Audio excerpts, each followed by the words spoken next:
4 মাস পর যখন বাবা তার ছেলেকে দেখতে পায়, রিয়াকশনটা হয়তো কিছুটা এরকমই থাকে, ভিজে পুরে বৃষ্টির মধ্যে। তখন আর দেখে না বৃষ্টি না ঝড়। তো চলো ভিডিওটা প্রথম থেকে শুরু করা যাক। তোমরা অনেকেই জানো আমি মাসির বাড়িতে আছি, আর 4 মাস পর বিহানের পাপা বাড়ি এসেছে। তার জন্য কিন্তু মাসি বাড়িকে টাটা বাই বাই করে আমি আর বিহান চলে যাব একদম আমাদের গন্তব্যে, মানে বিহানের পাপার সাথে দেখা করতে। বিহানের পাপা ভোরবেলায় বাড়ি এসেছে, সেটা শোনার পরে কিন্তু একদমই সময় নষ্ট না করে রেডি হয়ে মা ছেলে মিলে বেরিয়ে পড়েছি বাড়ি যাব বলে। এদিকে প্রচুর পরিমাণে বৃষ্টি হচ্ছে, ছাতা আনতে ভুলে গেছি। তার জন্য ছাতা ভাইকে দিয়ে আনিয়ে স্টেশনে এসে একদম লুচি খেয়ে গরম গরম তারপরে কিন্তু আমরা ট্রেনে উঠে গেছি। ট্রেনে ওঠার পরে না একটু বৃষ্টি থেমেছিল, কিন্তু যেই হাবড়া ক্রস করলাম তারপরে কিন্তু প্রচুর বৃষ্টি দেখতে দেখতে কিন্তু আমরা আমাদের গন্তব্যে পৌঁছে গেছি। আর এর মধ্যে বিহান বাবু কিন্তু একটু ঘুমিয়েও নিয়েছিল। এবার আমাদের নামার পালা, কারণ বিহানের পাপা আমাদের জন্য স্টেশনে ওয়েট করছে অনেকক্ষণ। বিহানের পাপার পায়ে না অনেক বড় একটা চোট লেগেছে, তো তাও ছেলেকে দেখবে বলে আনন্দে ও কিন্তু সেই বৃষ্টির মধ্যে ভিজে পড়ে ছেলের কাছে দৌড়ে দৌড়ে আসছিল।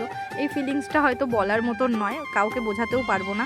ও কিন্তু লিটারেলি দেখে কেঁদে ফেলেছিল। আমি কিছু সময়ের জন্য ক্যামেরা অফ করেও ফেলেছিলাম। তারপরে তো পাপার কাছে গিয়ে প্রথমে বুঝতেই পারছিল না, একটু বুঝে উঠতে সময় লেগেছে। ও তো বাচ্চা মানুষ, 4 মাস পরে দেখছে। যাই হোক, তারপরে কিন্তু বৃষ্টি থামার জন্য আমরা ওয়েট করছিলাম। বৃষ্টি থামার পরে আমরা কিন্তু বাড়ি চলে এসেছি।